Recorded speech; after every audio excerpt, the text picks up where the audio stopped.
To our channel. So today in this video we are going to discuss about how to edit PDFs for using Adobe Acrobat for free. So without wasting much of our time, let's get straight into the video.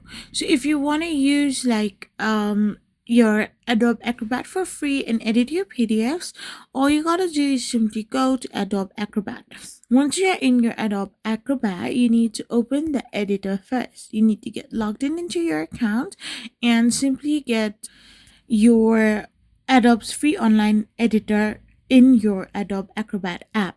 Once you have done this, you need to select a file or drag or drop your PDF.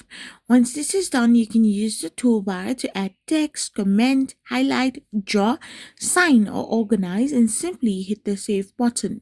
You can now download the edited PDF or get a shareable link through it. So this is how you can simply edit PDFs for free using Adobe Acrobat. I hope you found this video helpful, so don't forget to hit that subscribe button and do give us a thumbs up. We will be back again with more informative videos. Thank you for watching.